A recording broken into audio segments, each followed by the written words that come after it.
और हम उत्साहित हैं क्योंकि आज हम अपनी श्रृंखला एक राजा का हृदय को आगे बढ़ा रहे हैं जो दाऊद के जीवन पर आधारित है। और वास्तव में हम इसके बारे में इसलिए बात कर रहे हैं क्योंकि दाऊद एक ऐसा व्यक्ति था जो परमेश्वर के मन के अनुसार का व्यक्ति था। मुख्य सिद्धांत यह है कि जब हमारा हृदय परमेश्वर के प्रति होता है, जब हम परमेश्वर के मन के अनुसार पुरुष और महिलाएं बनते हैं, तो हम अपने जीवन में परमेश्वर की सामर्थ्य और उसकी अलौकिक आशीष को अधिकाई से देखेंगे। हम देखेंगे कि वह हमारे जीवन में महान तरीकों से कार्य करता है। हम सभी को इसकी आवश्यकता है और हम सभी इसे चाहते हैं। आमीन। हम सभी को अपने जीवन में परमेश्वर को और अधिक देखना चाहिए। और हम वहां कैसे पहुंच सकते हैं? परमेश्वर के प्रति हृदय रखें। और इसलिए आज हम इस विषय पर बात करने जा रहे हैं, अगली पीढ़ी पर सामर्थी प्रभाव कैसे डालें। अगली पीढ़ी पर सामर्थी प्रभाव कैसे डालें। और परमेश्वर के मन के अनुसार व्यक्ति होने का एक हिस्सा है पीढ़ियों की परवाह करना। आज हमारे लिए यह सच्चाई है। जब हम अगली पीढ़ी की परवाह करते हुए जीवन जीते हैं, तो हम अपने जीवन में परमेश्वर के उद्देश्य और उसकी आशीष को और अधिक अनुभव करते हैं। जब भी मैं उस बात पर ध्यान केंद्रित करता हूं और उसकी परवाह करता हूं जिसकी परमेश्वर परवाह करता है, तब मैं आशीषित होता हूं। परमेश्वर को पीढ़ियों की परवाह है। हमारा परमेश्वर एक पीढ़ियों का परमेश्वर है। वह चाहता है कि एक पीढ़ी उसके कार्यों की घोषणा अगली पीढ़ी से करे। हम यह पुराने और नए नियम दोनों में देखते हैं। एक वाक्यांश है जो वास्तव में संपूर्ण पुराने नियम में बार बार आता है। आप इसे नए नियम में भी देखते हैं। इसे स्क्रीन पर दिखाए। यह परमेश्वर बोल रहा है। वह कहता है, मैं तेरे पिता का परमेश्वर हूं, अब्राहम का परमेश्वर, इसहाक का परमेश्वर, याकूब का परमेश्वर। जो हम देख रहे हैं वह यह है कि परमेश्वर कह रहा है, मैं केवल आज का परमेश्वर नहीं हूं, मैं कल भी परमेश्वर था, मैं आज भी परमेश्वर हूं और मैं युगानुयुग परमेश्वर हूं। मैं पीढ़ियों का परमेश्वर हूं। आप नए नियम में भी ऐसे वाक्यांश देखते हैं जो हमें दिखाते हैं कि परमेश्वर पीढ़ियों का परमेश्वर है। हम इसे प्रेरितों के काम में देखते हैं। पतरस पवित्र आत्मा के बारे में प्रचार करते हुए कहता है, यह पवित्र आत्मा की प्रतिज्ञा आपके लिए है, तुम्हारे बच्चों के लिए है और उन सब के लिए है जो दूर हैं, अर्थात उन सब के लिए जिन्हें प्रभु बुलाएगा। दाऊद जो परमेश्वर के मन के अनुसार व्यक्ति था, जिसके बारे में हम आज बात कर रहे हैं, उसने भजन संहिता में यह कहा, एक पीढ़ी तेरे कार्यों का अगली पीढ़ी से वर्णन करेगी और तेरे सामर्थ्य के कार्यों की घोषणा करेगी। परमेश्वर पीढ़ियों की परवाह करता है। यह सोचना हमारे लिए कितना महत्वपूर्ण है। यह जरूरी है कि हम सोचें कि हम में से हर एक के पास ऐसे लोग हों जो हमसे कम अनुभवी या छोटे हों, जिनमें हम निवेश कर रहे हों, और हम में से हर एक के पास ऐसे लोग भी हों जो हमसे अधिक अनुभवी हों, जो हमारा मार्गदर्शन करें, क्योंकि हम विश्वासी हैं और एक ऐसे परमेश्वर की सेवा करते हैं जो पीढ़ियों का परमेश्वर है। हम विश्वासी हैं और कहते हैं कि हम सिर्फ आज के राज्य के निर्माण की परवाह नहीं करते, हम कल की कलीसिया की भी चिंता करते हैं। हम सिर्फ आज परमेश्वर के कार्य की परवाह नहीं करते, हम अगली पीढ़ी की भी चिंता करते हैं। हम चाहते हैं कि जवानों को यह पता चले कि परमेश्वर कौन है, स्कूल यीशु के नाम पर बदलें और परमेश्वर की सामर्थ्य जवान पीढ़ी में कार्य करे। इसलिए मुझे अच्छा लगा कि आज जेम्स रिवर कॉलेज हमारे साथ था। आप में से कितनों को यह अच्छा लगा कि वे हमें आराधना में अगुवाई कर रहे हैं? क्योंकि हम अगली पीढ़ी को तैयार कर रहे हैं। हम उनकी सहायता कर रहे हैं कि वे समझ सकें कि परमेश्वर से प्रेम करना और उसकी सेवा करना क्या होता है। और हम ऐसा इसलिए करते हैं क्योंकि हम परमेश्वर के मन के अनुसार लोग बनना चाहते हैं। और परमेश्वर एक पीढ़ी दर पीढ़ी का परमेश्वर है। और हम इसे आज के उस अंश में स्पष्ट रूप से देखते हैं जिसमें दाऊद सुलेमान को निर्देश दे रहा है। वह अपने पुत्र सुलेमान के जीवन में बोल रहा है। और यह इस्राएल के राज्य के लिए एक निर्णायक क्षण है। यही वह समय है जब वह इस्राएल की अगुवाई को अपने हाथ से सुलेमान को सौंप रहा है। और वह कह रहा है, जानते हो क्या सुलेमान, कुछ सिद्धांत हैं जिन्हें तुम्हें जानना आवश्यक है, जो न केवल इस क्षण को आपके जीवन में सामर्थी बना देंगे, बल्कि अगली पीढ़ी की अगुवाई करने में आपकी सहायता भी करेंगे। आओ इसे देखें। इसमें लिखा है, जब राजा दाऊद की मृत्यु का समय निकट आया, उसने अपने पुत्र सुलेमान को यह आज्ञा दी। मैं वहां जा रहा हूं जहां एक दिन पृथ्वी पर हर किसी को जाना है। कितना सुंदर तरीका है यह कहने का। हियाव बांध और दृढ़ हो, अपने परमेश्वर यहोवा की आज्ञाओं का पालन कर और उसकी सभी मार्गों पर चल। मूसा की व्यवस्था में लिखी गई विधियों, आज्ञाओं, नियमों और व्यवस्थाओं का पालन कर, ताकि तू जो भी करे और जहां कहीं जाए इन सब बातों में सफल हो। आप थोड़ा बहुत देख सकते हैं कि यह बात विस्तार से दिखाई देती है, और दाऊद ने इतिहास में जो कहा है हम वह भी देखेंगे। फिर उसने अपने पुत्र सुलेमान को बुलाया और उसे आज्ञा दी। मेरी हार्दिक इच्छा तो थी कि अपने परमेश्वर यहोवा के नाम का एक भवन बनाऊं, परंतु यहोवा का यह वचन मेरे पास पहुंचा, तूने लहू बहुत बहाया और बड़े बड़े युद्ध किए हैं, इसलिए तू मेरे नाम का भवन न बनाने पाएगा, क्योंकि तूने भूमि पर मेरी दृष्टि में बहुत लहू बहाया है। देख, तुझसे एक पुत्र उत्पन्न होगा जो शांत पुरुष होगा, और मैं उसको चारों ओर के शत्रुओं से शांति दूंगा। उसका नाम सुलेमान होगा, और उसके दिनों में मैं इस्राएल को शांति और चैन दूंगा। वही मेरे नाम का भवन बनाएगा, वही मेरा पुत्र ठहरेगा, और मैं उसका पिता ठहरूंगा, और उसकी राजगद्दी को मैं इस्राएल के ऊपर सदा के लिए स्थिर रखूंगा। अब हे मेरे पुत्र, यहोवा तेरे संग रहे, और तू कृतार्थ होकर उस वचन के अनुसार जो तेरे परमेश्वर यहोवा ने तेरे विषय कहा है उसका भवन बनाना। अब यहोवा तुझे बुद्धि और समझ दे और इस्राएल का अधिकारी ठहरा दे, और तू अपने परमेश्वर यहोवा की व्यवस्था को मानता रहे। तू तब ही कृतार्थ होगा जब उन विधियों और नियमों पर चलने की चौकसी करेगा जिनकी आज्ञा यहोवा ने इस्राएल के लिए मूसा को दी थी। हियाव बांध और दृढ़ हो, मत डर और तेरा मन कच्चा ना हो। आइए प्रार्थना करें। हे पवित्र आत्मा, हम तेरे वचन के लिए तेरा धन्यवाद करते हैं। हे प्रभु, हम अपने हृदय की प्रवृत्तियों को जानते हैं कि कभी कभी हम केवल अपने समय, अपने क्षण, अपने बारे में सोचकर ही जीते हैं, लेकिन प्रभु आज तेरा वचन हमसे बात करता है कि प्रभु हम बड़ा सोच सकें, अगली पीढ़ी को प्रभावित करने सकें। हे परमेश्वर, हम पर अपनी श्वास को फूंक, हमारे हृदयों में काम कर, यीशु के नाम में, आमीन। कितना शानदार विषय है ना? मेरा मतलब है, अगर हम इस विषय की गंभीरता को समझें जिस पर हम बात कर रहे हैं, तो इसमें बहुत से लोगों के जीवन को प्रभावित करने की जबरदस्त क्षमता है। आप जानते हैं, जब आप पीढ़ीगत प्रभाव के बारे में सोचते हैं, जब मैं इसके बारे में सोचता हूं तो यह बहुत प्रासंगिक है। मेरी दादी श्रीमती कीन आज कलीसिया में हैं, वह परमेश्वर की जन हैं। जितना मैं उन्हें जानता हूं, उन्होंने हमेशा परमेश्वर से प्रेम किया है। वे मेरे दादा श्रीमान कीन से विवाहित थीं। वे एक पास्टर थे। वह एक समय यहाँ कलीसिया में पास्टर, लेकिन उन्होंने कई जगहों पर सेवा की, परमेश्वर से प्रेम किया और सेवकाई में विश्वास योग्य रहे। मेरे दादा परमेश्वर के वचन से बहुत प्रेम करते थे। वह ऐसे थे कि अगर आप कोई शास्त्र का अंश उठाते तो वे तुरंत उस पर बात करने लगते। उन्हें परमेश्वर के वचन और प्रार्थना से बहुत प्रेम था। और फिर मेरी दादी लिंडल, वह एक परमेश्वर की जन थी, प्रार्थना की योद्धा, एक मजबूत विश्वास वाली महिला, और वह मेरे दादा से विवाहित हैं। वे किसान थे कोलोराडो में। दोनों ही यीशु से प्रेम करते थे। और फिर मैं अपने माता पिता पास्टर जॉन और डेबी के बारे में सोचता हूं। उन्होंने अलग अलग जगहों पर मिलकर पास्टर की सेवा की। उन्होंने 42 वर्षों तक पास्टर की सेवा की। अद्भुत, 42 वर्षों तक अगली पीढ़ी में निवेश किया, हम बच्चों में निवेश किया। और अब बेथर में हमारे 4 शानदार बच्चे हैं जो बहुत तेजी से बड़े हो रहे हैं। मेरा मतलब है, अब एवलिन के पास उसका लाइसेंस है। यह अद्भुत है। हमारे लिए प्रार्थना करें। सब कुछ अच्छा चल रहा है। वह बोली, पापा क्या मैं आज सुबह गाड़ी चला सकती हूँ? मैंने कहा नहीं, बारिश हो रही है, तो हम आज सुबह ऐसा नहीं करने वाले हैं। लेकिन वे शानदार हैं और यीशु से प्रेम करते हैं। वे कलीसिया में सेवा कर रहे हैं। वे ये सीख रहे हैं कि परमेश्वर की आवाज सुनना क्या होता है। तो मैं जैसे जी रहा हूं, पीढ़ी दर पीढ़ी प्रभाव,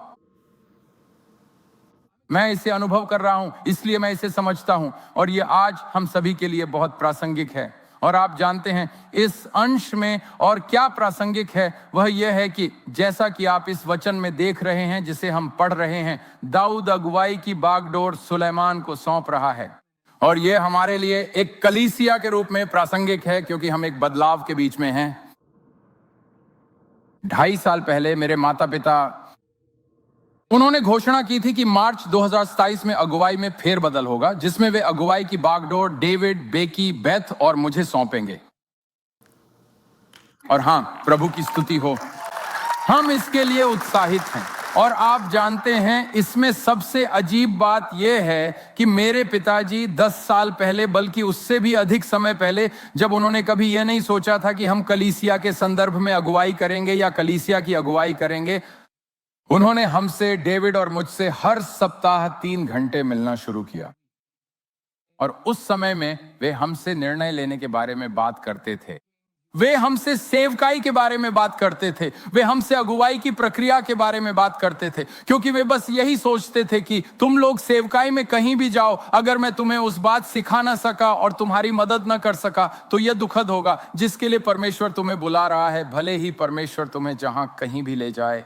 और फिर 2017 में जेम्स रिवर चर्च के बोर्ड ऑफ ट्रस्टीज ने एक फेरबदल योजना लागू करने का निर्णय लिया, जिसमें डेविड और मैं अपने माता पिता के उत्तराधिकारी के रूप में सह अगुवे पास्टर बनेंगे। तो मार्च 2027 में डेविड और मैं जेम्स रिवर चर्च के सह अगुवे के रूप में सेवा करना शुरू करेंगे, जो कि अद्भुत है पर रोमांचक भी है। यह सचमुच रोमांचक है, यह सच में बहुत अच्छा है। और आप जानते हैं, मेरे माता पिता बस लोगों से प्रेम करते हैं, उन्हें लोगों की सेवा करना पसंद है, उन्हें कलीसिया को बनाना पसंद है, और वे रिटायर नहीं होने वाले हैं। वे अपनी भूमिका बदलेंगे और जेम्स रिवर चर्च में एक नई जिम्मेदारी के साथ काम और सेवा करना जारी रखेंगे। और वे इसको लेकर बहुत उत्साहित हैं और हम भी इसके लिए बहुत उत्साहित हैं। यह सचमुच बहुत अच्छा है। हाँ, आइए एक बार फिर प्रभु की स्तुति करें, यह अद्भुत है। तो जैसे हम इस अंश में अगुवाई की जिम्मेदारी को सौंपे जाते हुए देखते हैं, वैसे ही हम भी एक परमेश्वर द्वारा निर्धारित बदलाव के समय में हैं, जहां हमें लगता है कि प्रभु हमारा मार्गदर्शन कर रहा है, हमें लगता है कि प्रभु हमसे बात कर रहा है। और जैसा कि हम इस अंश में देखते हैं, जहां कुछ ऐसे सिद्धांत हैं जो पीढ़ियों पर प्रभाव, फेरबदल और इसे सही तरीके से करने के बारे में बहुत सामर्थी हैं। ये सिद्धांत हम सभी के लिए प्रासंगिक हैं, क्योंकि हम इस समय से गुजर रहे हैं। ये ऐसे सामर्थी सिद्धांत हैं कि अगर हम सब इन्हें अपना लें तो हम सभी पीढ़ियों पर बहुत बड़ा प्रभाव डाल सकते हैं। आप एक माता पिता के रूप में अपने बच्चों पर बहुत बड़ा प्रभाव डाल सकते हैं। अगर आप एक जवानों के अगुवे हैं, तो आप जिन जवानों की अगुवाई करते हैं, आप उन पर बहुत बड़ा प्रभाव डाल सकते हैं। अगर आप बच्चों के अगुवे हैं, तो आप भी बहुत बड़ा प्रभाव डाल सकते हैं। मैं बस कुछ मिनटों के लिए आपसे इस बारे में बात करना चाहता हूं कि इसे कैसे किया जाए। मैं पीढ़ियों पर प्रभाव कैसे डाल सकता हूं। हम अगली पीढ़ी पर सबसे पहले तब प्रभाव डालते हैं जब हम उन्हें वैसे ही देखते हैं जैसे परमेश्वर उन्हें देखता है। जब हम उन्हें वैसे ही देखते हैं जैसे परमेश्वर उन्हें देखता है, तो इस बारे में दाऊद की बातों पर ध्यान दें। वो ये कहता है, दाऊद ने सुलेमान से कहा, हे मेरी हार्दिक इच्छा तो थी कि अपने परमेश्वर यहोवा के नाम का एक भवन बनाऊं, परंतु यहोवा का यह वचन मेरे पास पहुंचा, देख तुझसे एक पुत्र उत्पन्न होगा जो शांत पुरुष होगा, और मैं उसको चारों ओर के शत्रुओं से शांति दूंगा। उसका नाम सुलेमान होगा, जिसका अर्थ है शांति। और उसके दिनों में मैं इस्राएल को शांति और चैन दूंगा। वही मेरे नाम का भवन बनाएगा, वही मेरा पुत्र ठहरेगा, और मैं उसका पिता ठहरूंगा, और उसकी राजगद्दी को मैं इस्राएल के ऊपर सदा के लिए स्थिर रखूंगा। क्या आप देख रहे हैं कि दाऊद अपने पुत्र से क्या कह रहा है? वह अपने पुत्र को बता रहा है कि परमेश्वर ने उससे क्या कहा था। परमेश्वर ने राजा दाऊद के हृदय में सुलेमान के बारे में बात की, और अब वह वही बात उसके जीवन में बोल रहे हैं। आप जानते हैं, सबसे सामर्थी तरीकों में से एक है कि हम उन लोगों पर प्रभाव डाल सकते हैं जिनके लिए परमेश्वर ने हमें बुलाया है। हम अगली पीढ़ी पर भी प्रभाव डाल सकते हैं, चाहे वह कोई भतीजा, भतीजी या कोई और हो जिसे परमेश्वर ने आपके जीवन में रखा है, या शायद आप खुद हाई स्कूल में हैं और छोटे समूह की अगुवाई कर रहे हैं। ऐसे लोग हैं जिन पर आप प्रभाव डालते हैं। आप अगली पीढ़ी को प्रभावित कर रहे हैं। सबसे सामर्थी बातों में से एक है प्रार्थना। हे परमेश्वर, मेरी सहायता कर कि मैं उस व्यक्ति को जिसे तूने मेरे जीवन में रखा है वैसे ही देख सकूं जैसे तू उन्हें देखता है। मेरी सहायता कर कि मैं वह सोना देख सकूं जो तूने उनके भीतर रखा है। मेरी सहायता कर कि मैं वह प्रतिभा देख सकूं जो तूने उनके जीवन में डाली है। और फिर वही बोलना शुरू करें जो परमेश्वर आपसे कहता है। यह बहुत सामर्थी है जब हम कहते हैं, हे परमेश्वर, मैं वही देखना चाहता हूं जिसे तू देखता है। क्योंकि अक्सर खासकर जब आप कठिन दौर से गुजर रहे होते हो, मैं उन माता पिता को प्रोत्साहित करना चाहता हूं जो शायद ऐसे समय से गुजर रहे हैं जब उनका बच्चा ठीक नहीं कर रहा। शायद आप ऐसे समय से गुजर रहे हैं जब आपका बच्चा गलत फैसले ले रहा है, आपका संबंध उतना मजबूत नहीं है जितना हो सकता था, जितना होना चाहिए था, या जितना आप चाहते थे। आप उन्हें देख रहे हैं और आपको लगता है कि उनके फैसलों की वजह से इस समय कुछ भी अच्छा देख पाना सचमुच कठिन है। यही सामर्थ है प्रभु की उपस्थिति में आने की और यह कहने की, हे परमेश्वर, मुझे वही देखने दे जो तू देखता है, क्योंकि आप यह जानते हैं परमेश्वर ने उनके जीवन पर एक बुलाहट रखी है। और जब आप परमेश्वर से पूछते हैं और कहते हैं, हे परमेश्वर, इस व्यक्ति के विषय में मुझसे बात कर, तो आप इस बात के प्रति निश्चिंत रह सकते हैं, परमेश्वर आपके भीतर कुछ बातें डालेगा और तब आप कहेंगे, हे परमेश्वर, मैं सुन रहा हूं कि तू यह कह रहा है, मैं इसे अभी नहीं देखता पर मैं विश्वास में इसे बोलता हूं। क्योंकि जब आप वह बोलना आरंभ करते हैं जो परमेश्वर आपको बताता है, आपको पता है, जब आप विश्वास का वह कदम उठाते हैं और कहते हैं, हे परमेश्वर, मैं तुझ पर विश्वास करता हूं, तो परमेश्वर की सामर्थ उसके साथ चलती है। भले ही मैं स्वाभाविक रूप से इसे न देख पाऊं, फिर भी मैं विश्वास करता हूं कि तूने उनके विषय में यह कहा है। मैं विश्वास करता हूं कि उनके जीवन पर यही बुलाहट है। हे परमेश्वर, मुझे विश्वास है कि तू उनकी सहायता करेगा। मैं विश्वास करता हूं कि जैसे मैं विश्वास में खड़ा होता हूं, तू कार्य करेगा। मैं तेरी सामर्थ्य के द्वारा वही देखता हूं जो तू देखता है, और मैं वही बोलूंगा जो तू देखता है। और क्या हम उन लोगों के लिए आभारी नहीं हैं जो ऐसा करते हैं?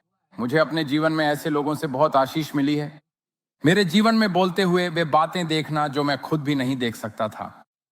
आप जानते हैं, मैंने यहां कलीसिया में 2007 में काम करना शुरू किया था, और जब मैंने आरंभ किया तो मैं जेम्स रिवर कॉलेज के लिए एक क्यूबिकल में बैठकर फोन कॉल कर रहा था। आइए कोई तो कहे आमीन। और जेम्स रिवर कॉलेज 2007 में ही शुरू हुआ था, इसलिए वह लगभग 0 से ही आरंभ हुआ था। और आप जानते हैं, जैसे जैसे आप काम करते हैं, सोचते हैं, वह बहुत समय पहले की बात है, 2007 की। मैं बूढ़ा हो रहा हूं दोस्तों, और जैसे जैसे आप काम करते हैं, मैं आपको बता सकता हूं, मैंने भी अपनी अच्छी खासी गलतियां की हैं, ठीक है। मैंने हर चीज बिल्कुल सही नहीं की थी, किसी भी तरह से नहीं। मुझे बहुत कुछ सीखना था। मैं डेविड के साथ इस बारे में हंस रहा था जब हम संदेश के बारे में बात कर रहे थे, और मैं सोच रहा था, मुझे याद है, और मैं ये कहानी बताने नहीं वाला था, लेकिन ये बार बार मेरे दिमाग में आ रही है। तो जब मैंने पहली बार प्रचार करना शुरू किया तो मैं वही पहनता था, क्योंकि इससे पहले आप जानते हैं, मैं यहां काम करने से पहले लैम्बर्ट्स में काम करता था। तो ये 2006 की बात है। तो मैं उन नीली डेनिम वाली बटन डाउन शर्टों में से एक पहन लेता था और फिर यहां खड़े होकर प्रचार करता था, और फिर धीरे धीरे मुझे बहुत पसीना आने लगता था। मतलब इतना ज्यादा पसीना, ऐसा नहीं कि बस थोड़ा सा गीला हो गया, बल्कि ऐसा कि भाई तुमने सचमुच सब कुछ झोंक दिया है। और फिर आप कहते, कितने लोग इस बात पर विश्वास करते हैं कलीसिया? और मुझे लगता है कि सबका हाल ऐसा था। मैं अभी प्रभु की आवाज सुनने की कोशिश कर रहा हूं, लेकिन मैं सुन नहीं पा रहा। खैर,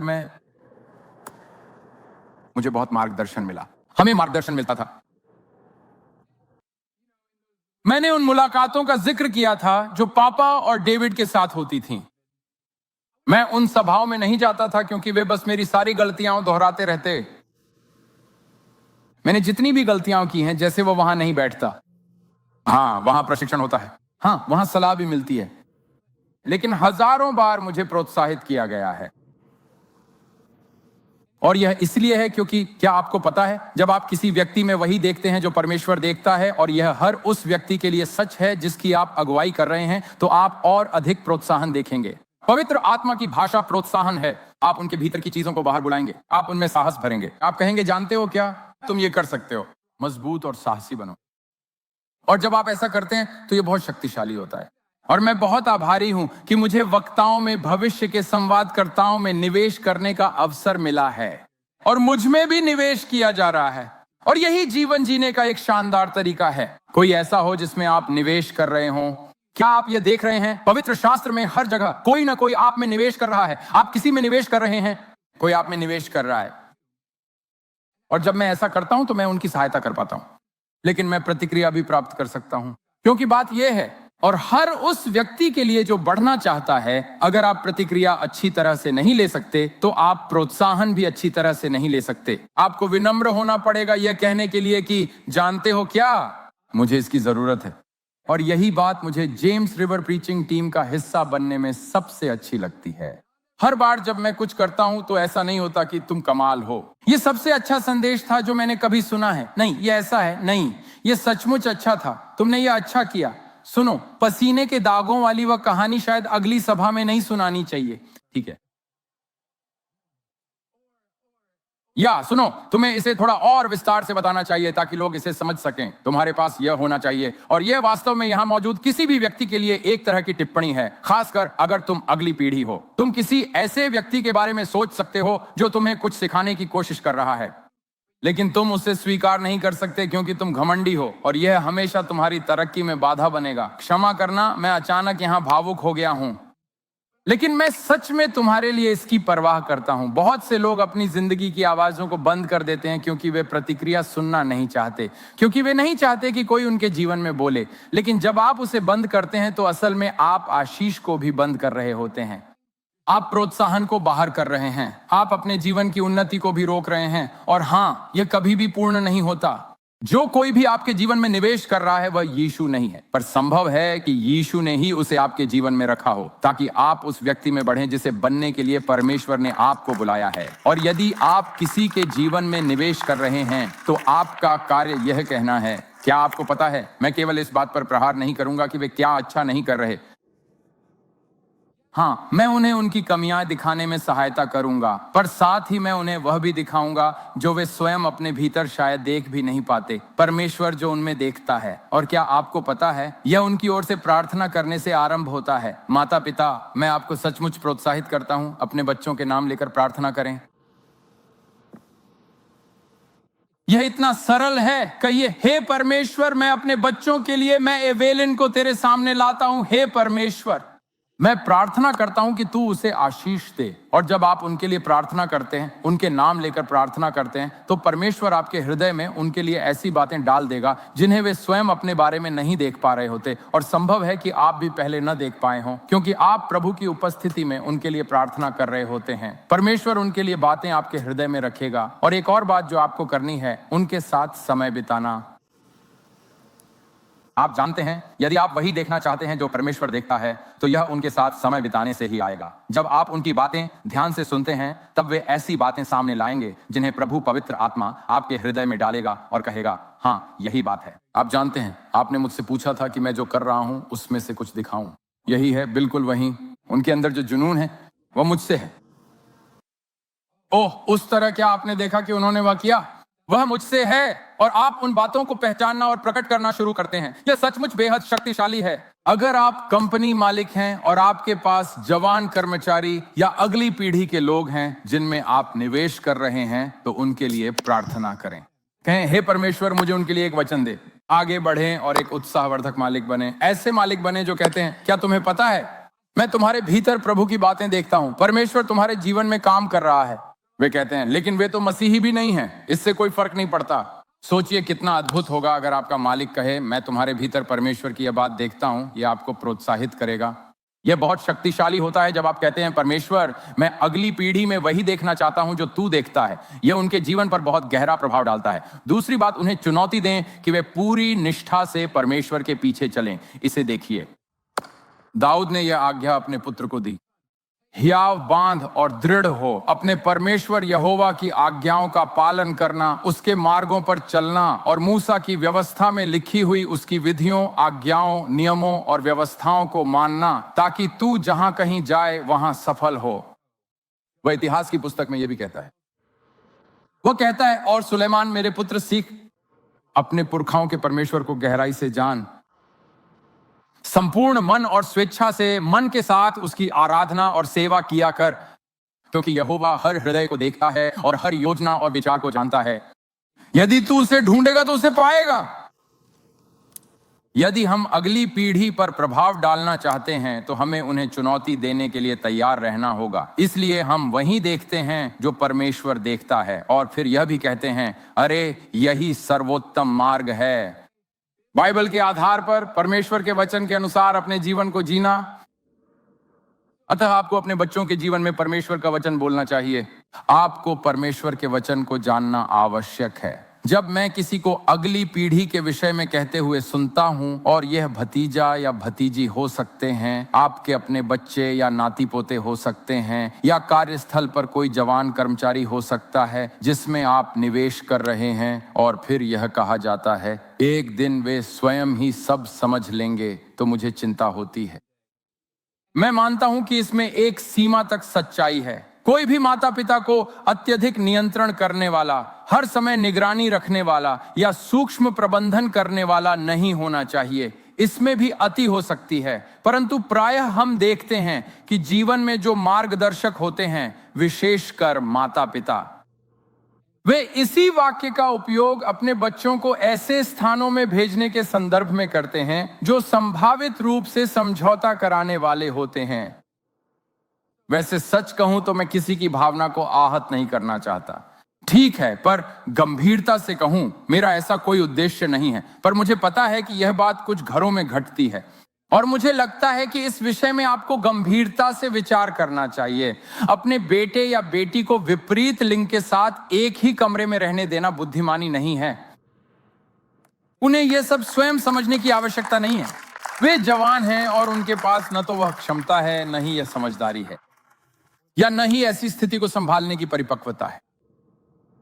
फोन के साथ बहुत सावधान रहें। सोचिए कितने वयस्क ऐसे हैं जो फोन को संभाल नहीं सकते, जो सोशल मीडिया को सही से इस्तेमाल नहीं कर सकते। अगर आप सोशल मीडिया पर जाएं तो बस कमेंट सेक्शन में चले जाएं, आप उन्हें वहां पाएंगे। वे वयस्क हैं, और फिर भी आप जानते हैं बच्चों के लिए आप उन्हें ऐसे माहौल में डाल रहे हैं, न कि जहां आप कहते हैं कि ओह उन्हें यह खुद से समझना है। नहीं, उन्हें चुनौती दिए जाने की आवश्यकता है, और आपको उनसे यह कहना चाहिए, यह हम उचित समय पर करेंगे, क्योंकि मैं चाहता हूं कि आप अपने जीवन में पहले प्रभु से प्रेम करने, प्रभु की सेवा करने और प्रभु का आदर करने की आदतें स्थापित करें। और फिर जब तुम तैयार हो तब तुम उन बातों की ओर आगे बढ़ सकते हो जिनके लिए अधिक परिपक्वता की आवश्यकता होती है। और मैं चुनौती देने के विषय में बस इतना ही कहूंगा कि यह बहुत सरल भी हो सकता है। जैसे आप अपने पड़ोस में कोई स्थिति देखते हैं या ऐसी कोई परिस्थिति देखते हैं जिसके विषय में आप अगली पीढ़ी के साथ बातचीत कर सकते हैं। और इसका अर्थ यह है, चाहे वह आपके घर का कोई बच्चा हो या आपके कार्यस्थल पर कोई व्यक्ति हो, और आप उनसे कहते हैं, आप देख रहे हैं ना वहां वह स्थिति, आपने देखा कि उन्होंने क्या किया, और आपने यह भी देखा कि उसका परिणाम क्या हुआ, और आप यह भी देखते हैं कि वे प्रभु का आदर नहीं कर रहे थे। यह किसी को ऊपर उठाने का एक बहुत अच्छा तरीका बन सकता है जब आप जीवन से उदाहरण लेकर उसकी सहायता करते हैं। इसमें समय लगता है, और मैं जानता हूं कि हम यहां बहुत व्यावहारिक बातों पर आ रहे हैं, पर यह बातें वास्तव में बहुत महत्वपूर्ण हैं, क्योंकि यदि आप केवल जाकर चुनौती देंगे तो आपकी बात सुनी नहीं जाएगी और आप वह प्रभाव भी नहीं डाल पाएंगे जिसकी आपको आशा है। लेकिन जब आप प्रार्थना करते हैं तब आप उन्हें वैसे देखने लगते हैं जैसे परमेश्वर देखता है, और तब आप उन्हें प्रोत्साहित करते हैं, और फिर आप उनके पास जाकर कहते हैं, देखो तुम्हारे जीवन में कुछ बातें हैं जिनके विषय में मुझे लगता है कि तुम प्रभु का आदर नहीं कर रहे हैं, या ये बुद्धिमानी नहीं है। या फिर आप कहते हैं, क्या तुमने उस स्थिति को देखा है, जो उनके जीवन में बहुत गहरा प्रभाव डाल सकता है। और सच कहूं तो एक बहुत अच्छी बात है जो आप किसी भी व्यक्ति से कह सकते हैं जिसकी आप अगुवाई कर रहे हैं। देखिए, सबसे उत्तम काम जो आप कर सकते हैं वह यह है कि आप पूरे हृदय से परमेश्वर से प्रेम करें। और जब हमारे बच्चों की बात आती है तो यह ऐसा होता है मानो मुझे इसकी परवाह नहीं है। जानते हो, मुझे फर्क पड़ता है कि वे बड़े होकर क्या करेंगे, लेकिन फिर भी मुझे फर्क नहीं पड़ता। आप समझ रहे हैं ना मैं क्या कह रहा हूं? जैसे यदि वे एक वास्तुकार हों और पूरे हृदय से परमेश्वर से प्रेम करते हों तो मुझे वह अद्भुत लगता है। यदि वे उद्यमी हों या व्यापार में अगुवा हों और पूरे हृदय से परमेश्वर से प्रेम करते हों तो मुझे वह भी अद्भुत लगता है। सोचिए, परमेश्वर उनके द्वारा कितनी बातें कर सकता है और उन्हें किन किन स्थानों तक ले जा सकता है यदि वे परमेश्वर की बातों के प्रति उत्साही हों।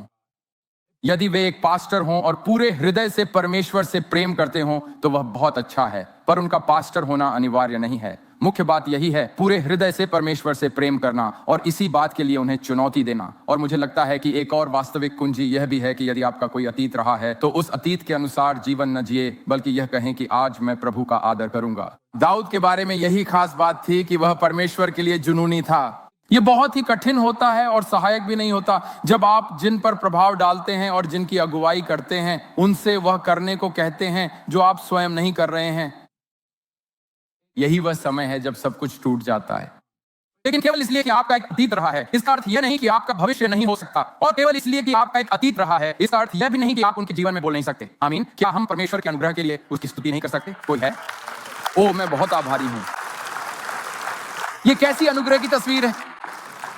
अंत में हमें उन्हें परमेश्वर की प्रतिज्ञाओं और आशीषों प्रोत्साहित करना चाहिए। इसे देखिए, इसमें लिखा है, तू तभी कृतार्थ होगा जब उन विधियों और नियमों पर चलने की चौकसी करेगा जिनकी आज्ञा यहोवा ने इस्राएल के लिए मूसा को दी थी। हियाव बांध और दृढ़ हो, तेरा मन कच्चा न हो। फिर इसे देखें, फिर दाऊद ने कहा, हियाव बांध और दृढ़ हो और काम कर, मत डर, तेरा मन कच्चा ना हो, क्योंकि यहोवा परमेश्वर मेरा परमेश्वर तेरे साथ है और वह न तो तुझे छोड़ेगा और न ही त्यागेगा। अब मैं ये कहना चाहता हूं, ये बहुत सामर्थी है। यीशु की सेवा को इतना आकर्षक बनाने वाली बातों में से एक यह है कि आप परमेश्वर की आशीष पर विश्वास करते हैं और उसके विषय में बात करते हैं। आप में से कितने जानते हैं कि जीने का यह एक बहुत अच्छा तरीका है यह कहना कि परमेश्वर, मैं तेरी आशीष पर विश्वास करता हूं। आप में से कितने जानते हैं कि ऐसे लोग कितने उत्साहजनक हैं जो कहते हैं, मुझे विश्वास है कि परमेश्वर आशीष देता है, मुझे विश्वास है कि परमेश्वर कार्य करता है। मैं मानता हूं कि परमेश्वर काम करता है। यह परमेश्वर के लिए जीना और भी अधिक आकर्षक बना देता है। और सबसे अच्छी बात यह है कि यह सच है। परमेश्वर ऐसा परमेश्वर है जो लोगों को आशीष देना पसंद करता है। और दाऊद जब वह सुलेमान के जीवन में निवेश कर रहा है तो वह बहुत सावधानी से यह कहता है, तुम जानते हो ना, यह वह बात है जो तुम्हें सच में जाननी चाहिए। यदि तू परमेश्वर का आदर करेगा सुलेमान, तो परमेश्वर तेरा आदर करेगा। यदि तू परमेश्वर का आदर करेगा तो परमेश्वर तुझे आशीष देगा। यदि तू परमेश्वर का आदर करेगा तो वह तेरे आगे आगे चलेगा। यदि तू परमेश्वर का आदर करेगा तो वह तेरे हर काम में तुझे सफलता देगा। जब तू परमेश्वर का आदर करेगा तो यह सामर्थ्य होगा। क्या आप जानते हैं कि यह आपके जीवन के लिए भी सत्य है? यदि आप परमेश्वर का आदर करेंगे तो वह आपको आशीष देगा। यदि आप कहते हैं, परमेश्वर, मैं अपना हृदय पूरी तरह से तेरी ओर लगाने का निश्चय करता हूं, तो परमेश्वर उसे देखता है और परमेश्वर कहता है, मैं उस व्यक्ति को आशीष दूंगा, मैं उस व्यक्ति के आगे आगे चलूंगा, मैं उस व्यक्ति की सहायता करूंगा। और आप जानते हैं, बाइबल कहती है कि जो उसकी ओर देखते हैं वे कभी निराश नहीं होते। परमेश्वर ने आपके लिए बड़ी बातें रखी हैं, और मैं ये इसलिए कह रहा हूं क्योंकि जो बात आप स्वयं विश्वास नहीं करते उसे आप अगली पीढ़ी में उंडेल नहीं सकते। जिस बात के विषय में आपके अपने भीतर निश्चय नहीं है वह आप उन्हें दे ही नहीं सकते। जिसे आप योर जैसा मसीही कहें, वैसा होने में कोई भी भलाई नहीं है।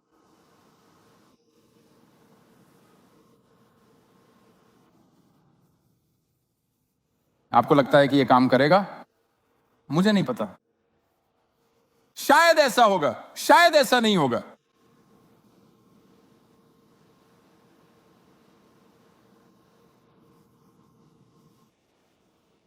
क्या आप परमेश्वर पर विश्वास करते हैं? उसे परखें। क्या आपको लगता है कि परमेश्वर आएगा? एक आशा। पहली बात, यह प्रेरणादायक नहीं है और समस्या यह है कि यह बाइबल के अनुरूप भी नहीं है। इससे लोगों के विश्वास को नुकसान होता है और यह ईमानदारी से, मैं इसमें थोड़ा जोड़ना चाहता हूं एक बात उन लोगों के लिए जो शायद ऐसे दौर से गुजर रहे हैं जो बेहद कठिन रहा है। शायद आप ऐसे समय से गुजर रहे हैं जब सुबह बिस्तर से उठना भी मुश्किल हो जाता है। शायद आप ऐसे समय से गुजर रहे हैं जब आपके दिल और दिमाग में डर से भरी कहानियां चल रही हैं, तनाव से भरी हुई।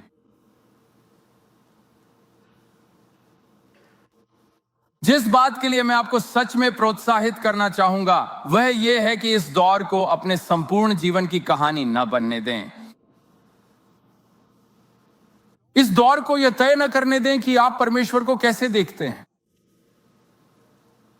अपनी निराशा को यह न तय करने दें कि चीजें ऐसी ही हैं, क्योंकि यहीं पर परमेश्वर का वचन आता है। परमेश्वर प्रेम का परमेश्वर है, परमेश्वर आशा का परमेश्वर है, परमेश्वर आशीष का परमेश्वर है। जो उसकी ओर देखते हैं वह उनकी सहायता करेगा। मुझे दाऊद की यह बात बहुत प्रिय है। वह आपके साथ है और कभी आपको निराश नहीं करेगा।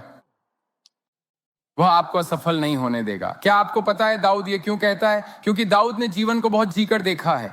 वह बहुत सी कठिनाइयों से गुजरा और आप जानते हैं वह क्या कहता है? जब जब मैंने परमेश्वर पर दृष्टि की, उसने मेरी सहायता की। क्या आप जानते हैं कि यही आपकी भी या गवाही होगी? मुझे फर्क नहीं पड़ता कि आप किस दौर से गुजर रहे हैं, परमेश्वर ने आपके लिए एक भविष्य रखा है। हर बार वह सहायता करता है। हम ऐसे परमेश्वर की सेवा करते हैं जो कभी असफल नहीं होने देता। हम ऐसे परमेश्वर की सेवा करते हैं जो हर परिस्थिति में समर्थ है। हम ऐसे परमेश्वर की सेवा करते हैं कि चाहे आपके सामने कुछ भी खड़ा हो, चाहे आपकी पीठ दीवार से लगी हो, वह उससे भी महान है। वह समर्थ है, वह विजयी और पराक्रमी परमेश्वर है। आओ मेरे साथ प्रभु का महिमा करें। आओ हम सब मिलकर उसके नाम को ऊंचा करें। आप में से कितने लोग इसके लिए आभारी हैं कि हम ऐसे परमेश्वर की सेवा करते हैं जो आपकी मांग या समझ से कहीं बढ़कर अत्यंत अधिक करने में समर्थ है? कल्पना करें, मैं सोचता हूँ, आओ इस जगह में परमेश्वर की बस 5 सेकंड के लिए उसकी स्तुति करें। अन्वया के लिए भला रहा है। अगर उसने कभी आपको बाहर निकाला है, अगर उसने कभी आपकी सहायता की है, तो अभी उसकी स्तुति करें। मैं उससे प्रेम करता हूँ। मैं उससे प्रेम करता हूँ। मैं उसके प्रति आभारी हूँ। मैं उसके प्रति आभारी हूँ।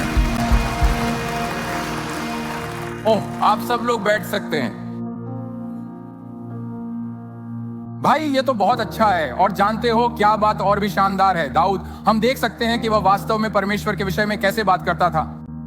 हाँ, भजनों में कुछ जगहें हैं जहां वह कठिन समय से गुजरा, लेकिन भजन संहिता 37 में वह जो भाषा इस्तेमाल करता है उस पर ध्यान दें। कुकर्मियों के कारण मत कुढ़, कुटिल काम करने वालों के विषय डाह न कर। शायद इस समय आप अपने आसपास के लोगों को देखकर सोचते हो कि वे परमेश्वर की सेवा नहीं करते, फिर भी उनके लिए सब कुछ अच्छा चल रहा है।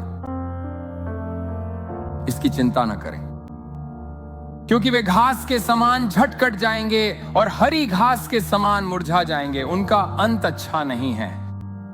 परमेश्वर ने आपके लिए भी चीजें रखी हैं। इसे सुनो, दाऊद कहता है, यहोवा पर भरोसा रख और भला कर, तब तू देश में सुरक्षित रहेगा और समृद्ध हो जाओगे। आपका एक भविष्य है।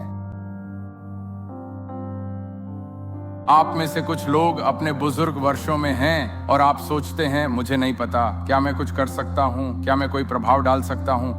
बिल्कुल आप कर सकते हैं। और आप कहते हैं, हे परमेश्वर, मैं तेरा आदर करना चाहता हूं।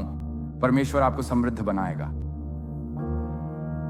आप में से कुछ ने भयानक संबंधों की परिस्थितियों का सामना किया है जिसमें शत्रु ने बहुत नुकसान पहुंचाया है।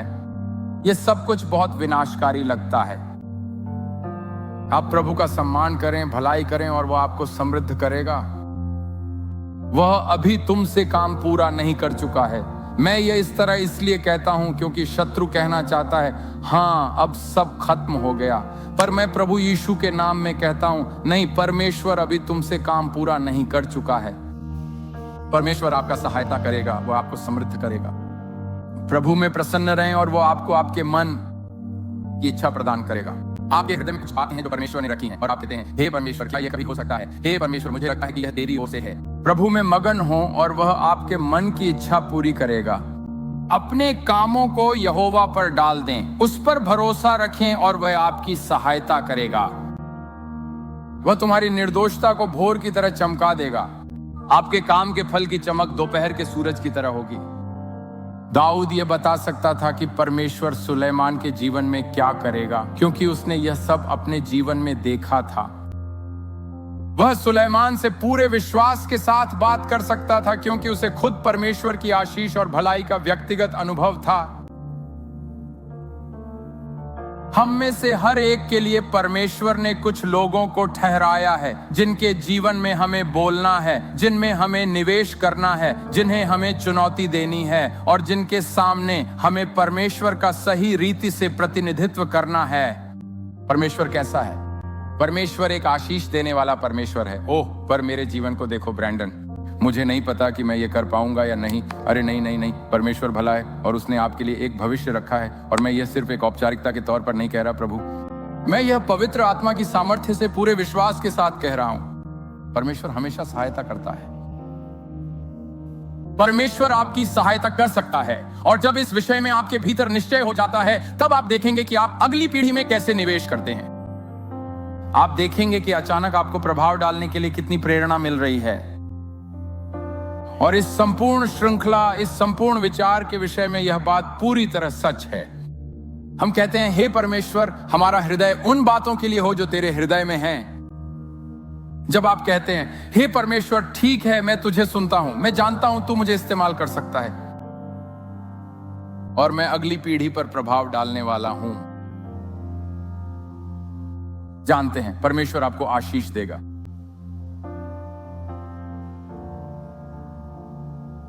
जानते हैं, मुझे इस कमरे में अभी जो हो रहा है उसमें सबसे अच्छी बात क्या लगती है?